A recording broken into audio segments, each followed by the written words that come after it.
Ladies and gentlemen, welcome back to another NFL mock draft. Today we're going to be just doing a one-round NFL mock draft. We're going to try to switch it up a little bit today. I'm going to try to not take the obvious chalk pick. So today, it's just going to purely be just different. You know, I'm not going to make any absolutely ridiculous picks. I'm going to make picks that are like, you know what, I could see that happening.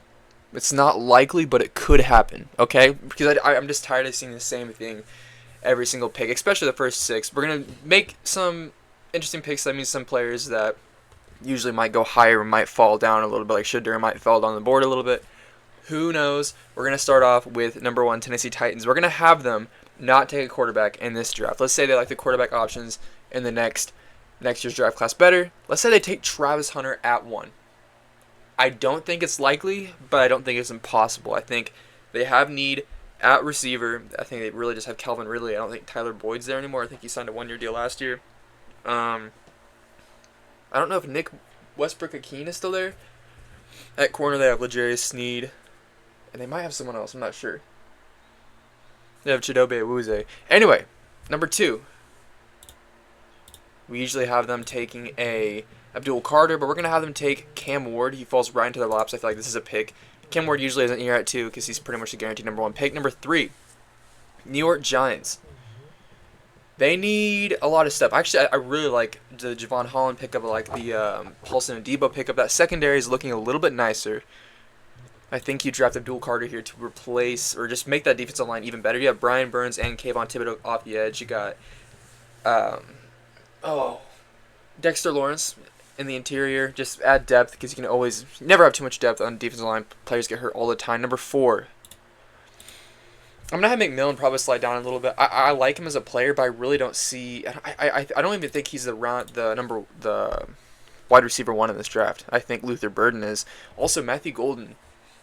I was seeing him going as high as like 7 to the Jets, which I think is absolutely ridiculous.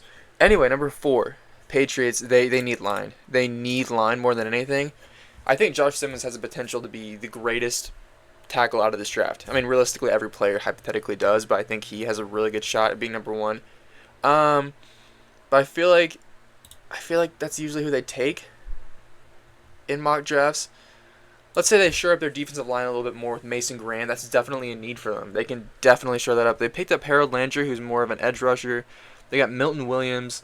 Milton Williams and Mason Graham is it's a young, pretty dangerous interior defensive line. Number 5. Still looking at the players still available. Shedeur is still available. Jaguars, they need offensive line more than anything. I mean, you could say receiver, but you have Brian Thomas Jr. Obviously, you need more than one receiver. I'm trying to think. Number 2 is Gabe Davis, I believe. You take Will Campbell. You cannot have another year of Trevor Lawrence getting absolutely destroyed in the pocket and playing hurt halfway through the season and just throwing lots of interceptions. If you want him to be the best he truly can, you have to get him some protection. You got him receiver last year. You want more than one weapon, but he's got a very, very good, very young receiver in Brian Thomas Jr. Number 6, Raiders. We're not going to go Ashton Jenney here. I'm going to have a tight end. No, actually, no, I'm not. They have Brock Bowers. That would be the dumbest thing. Tyler Warren, Brock Bowers, and Michael Mayer. Let's say Jahdae Barron here. You lose Nate Hobbs in free agency. This is a very, very early pick for a slot corner to come off. I understand that, but they have needs at corner. I think Nate Hobbs, they obviously lost him. Jack Jones, I don't know if he's still in their contract. He's a very underrated corner. Pick 6 monster. Number 7, New York Jets. You have Justin Fields. Does that keep you from taking Shedeur Sanders here at 9?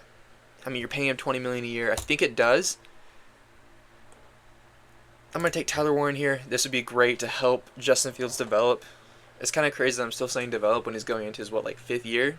6th year? I think it's 5th year. Number 8, Carolina Panthers. You could really take anyone here. I really think that they need something on the defensive line. You have Derek Brown, but that's kind of it. I really like Mike Green. I really like Mykal Williams as well, though. Number 9, Saints. This is an easy pick. Shedeur Sanders falls right into your lap. Does Derek Carr keep you from taking a quarterback in round 1? Absolutely not. Bears. See, with this, we can make more interesting picks because players that usually go right here fall down a little bit. I still think it's somewhat realistic. Ashton Jennings is a no-brainer for the Bears here at 10. 11. San Francisco 49ers, you can pretty much just go best player available here. You lost so much. You just lost so much.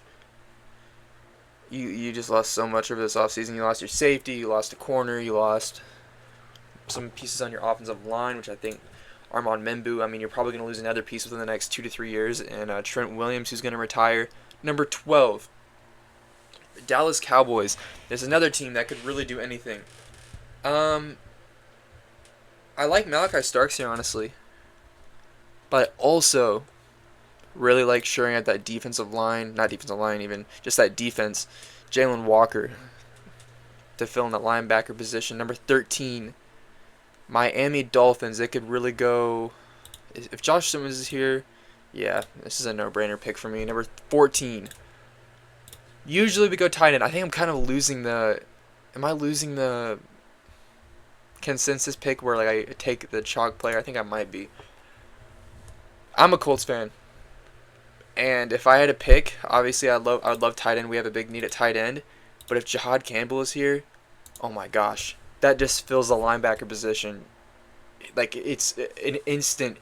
We have 2 linebackers taken in the top 14, but that is a perfect pick for the Colts. Number 15, this has got to be an edge rusher, but we're going to try to switch it up a little bit. Usually I would go Mike Green. It could go interior defensive line as well. They usually have them going, people have them going edge. I don't really see interior defensive line that much. They'll ask Grady Jarrett. I think Walter Nolan here at 15 is a great pick for them, which brings us to the Arizona Cardinals. Here at 16, they need corner. I think with them, they really go anything. I think I see Kenneth Grant go a lot for them. You could really go anywhere and be completely fine. Do we take a running back here? You have James Conner, so underrated. You have Trey Benson. I think you invested a 3rd round pick in him last year. I think I usually see edge a lot for them, so I think we could go corner here. I think Will Johnson is a pick that makes a lot of sense for the Cardinals. I think you're happy if he falls to at 16. Number 17, Bengals. Malachi Starks is still here.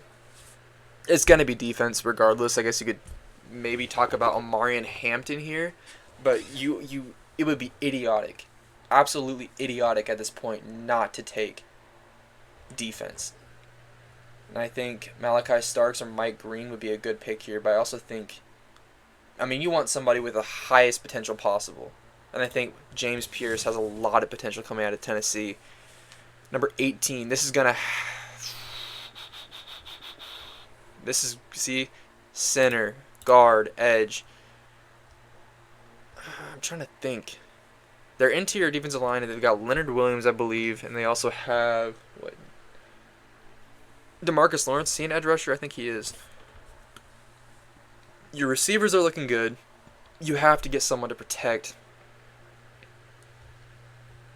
Sam Darnold. And I think if you go to interior offensive line, guess you could go guard. I like Kelvin Banks Jr. here at 18 for the Seahawks. Number 19. This is a position where you could really go anywhere. I like Malachi Starks, but you have Antoine Winfield Jr. Do you grab a receiver? We have not had a single receiver, oh my gosh, go off the board yet. I'm just not real intrigued by McMillan. I know that's kind of crazy. I think in my last one I had him going at 23 to the Packers, which if McMillan falls to 23, okay. I don't think this is unrealistic, though, for him to fall. I really don't think it's unrealistic. I don't think he gets past the Chargers or the Broncos, however. Number 19, you could probably go Kenneth Grant here to shore up your interior defensive line. Number 20, it's either going to be between McMillan. It's going to be an offensive playmaker. You don't go tight end here because you had a very underrated signing in Evan Ingram, which I really like. So it's between really any of these picks here. They need receiver pretty bad, but they also really need running back. Like, really need running back. And I think Omarion Hampton here at 20 is a fantastic pick because some people have him going at 10 to the Bears if Genty goes, to the Raiders at 6. The Cowboys at 12, sometimes I see him go. I think this is a good pick here for the Cowboys. I would go McMillan here, but you have George Pickens and you also have DK Metcalf. Do you go get another big body receiver? Although his play style definitely, I would say, he's still different, even though they're both big, is different from DK Metcalf. I really like Mike Green here. I really like Mike Green. Um, you don't go tight end. I'm trying to think who they have coming out their edge. I think this is a home run pick for the Steelers. I really do. I think that's a great pick for the Mike Green out of Marshall. It's a great pick. McMillan's going to have to go off the board here at 22 for the Chargers. I think you're pretty happy. It could be between him. Also, it could be between Colston Loveland. This is a really intriguing pick, I think. Colston Loveland to the Chargers, another Michigan guy for Jim Harbaugh. Number 23. I'm trying to see with available corners here. I don't think you go. Trey Amos could be an intriguing pick. I think they need receiver, but they don't usually go receiver. They also need edge rusher. Pretty bad. I'm trying to see the available edge rushers still. Donovan Ezraku could make sense. Malachi Starks, obviously, they have that Evan Williams rookie. Played well last year, and then all-pro Xavier McKinney. So I don't think you take Starks here. Could they go Luther Burden? I think they would. I think they could, but I think Donovan Ezraku is the more Packers pick. Number 24. I think this has got to be Malachi Starks, right? You lost Cam Bynum. I love the Minnesota Vikings. I love their roster, and I think adding Malachi Starks is just a home run pick. That is a home run pick for the Minnesota Vikings. Number 25. This has to be offensive line. Although it could be interior defensive line. You paid, I'm trying to remember his name. From the Minnesota Vikings. He was here last year. I cannot remember his name. You paid him $35 million a year. Daniel Hunter. You paid him $35 million. I think this has got to have to be, could be defensive line, could be receiver, could be Emeka Egbuka. But what's the most pressing need? I think it's got to be tackle. Something in that offensive line, excuse me. I think Colston Loveland comes off the board here for the Los Angeles Rams. This is adding another dangerous weapon. They have another dangerous weapon for Matt Stafford. The Ravens, do they go with wide receiver here? I don't know what it is. I don't know what my personal vendetta against receivers is in this class, but I have all top three players here. But I really think they need someone on that interior defensive line, and I think Derek Harmon is a fantastic pick for the Ravens. Yeah, this is just going to be a different mock draft today where I don't really have any of the receivers, I guess, going high. I think this is going to have to be edge. I think Nick Scorton could be good. Shamar Stewart could be good. I'm trying to think who they have in their interior. There's someone outside of Aiden Hutchinson. I like Shamar Stewart here at 28, 29. The Commanders don't really need receiver either because they have, not only do they get Deebo Samuel to add to Terry McLaurin, and I'm trying to think of Luke McCaffrey. They signed Michael Gallup. So that receiving core it's kind of random, but it has the potential to be really good. If Michael Gallup, you can get him back into form. If you can get Deebo Samuel, there's some big ifs, but if you can, that's a pretty dangerous core. I think this is going to have to be interior defensive line. I think that's a more pressing need, obviously, than receiver. I think you could go TJ Sanders or Darius Alexander out of Toledo, number 30. This could be receiver. I think Emeka. I'm trying to think. I think Luther Burden would be pretty. I really do not like the Josh Palmer. I don't like the 3-year, $36 million. You're just paying a guy $12 million per year.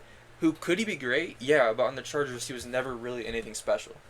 He just is not like a high upside player, in my opinion. It's just like it's like a Nelson Aguilar or like I don't know, just like a guy he'll get you like 700 yards a year, but he's not going to be like wow, this guy went out there and won us the ball game. No, it's like, oh yeah, this guy caught 5 catches for like 50 yards.